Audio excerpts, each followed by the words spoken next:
ఎర్ర చప్పరపు ఇళ్ళు, ఒక పాత రేడియోలో పాత పాట వినిపిస్తోంది. తెల్ల చొక్కా, గోధుమ రంగు ప్యాంటు వేసుకున్న 30 ఏళ్ల వయసున్న వ్యక్తి ఒక చిన్న సంచితో నడుస్తున్నాడు. ముఖంలో అలసట, ఆలోచన. వెనుక సూర్యాస్తమైపు బంగారు కాంతి. వేరబడ్డ రాళ్లతో చెట్ల వేరు ముడుచుకున్న పాత వీరభద్రస్వామి దేవాలయం. చుట్టూ ముళ్ల చెట్లు, ఆకులు. చెట్ల మధ్యగా వచ్చే సూర్యకాంతి రేఖలు. అదే వ్యక్తి ఆలయ ద్వారం ఎదుట నిలబడి ఆశ్చర్యంగా చూస్తున్నాడు. నిశ్శబ్దం, రహస్యత, విధి వాతావరణం.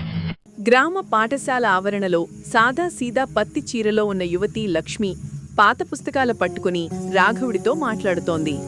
దేవాలయం అంతర్భాగం ఒక్క నూనె దీపం వెలుగులో రాతి గోడలపై తెలుగు శాసనాలు మెరుస్తున్నాయి. రాఘవుడు నేలపై మోకాళ్లపై కూర్చుని శాసనాలను పరిశీలిస్తున్నాడు. దీపకాంతి అతని ముఖంపై నీడలు వేసి రహస్యాన్ని సృష్టిస్తోంది.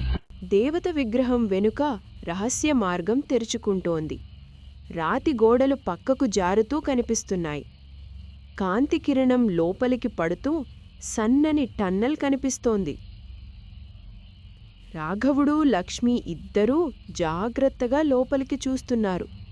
దేవాలయం లోపలి హాల్లో రాఘవుడు నేలపై గాయాలతో ఉన్నాడు.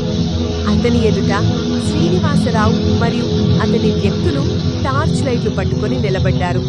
లక్ష్మి వెనుక వైపు ఏడుస్తోంది. భూగర్భ గది చివరలో రాఘవుడు రాతి పెట్టి తెరిచాడు.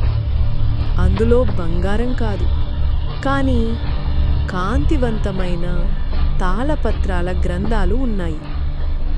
పక్కన లక్ష్మి ఆశ్చర్యంగా చూస్తోంది. ఉదయపు కాంతిలో పునరుద్ధరించబడిన పాత దేవాలయం. రాఘవుడు, లక్ష్మి ఇద్దరూ ఆలయ మెట్లు వద్ద నిలబడి చిరునవ్వుతో చూస్తున్నారు.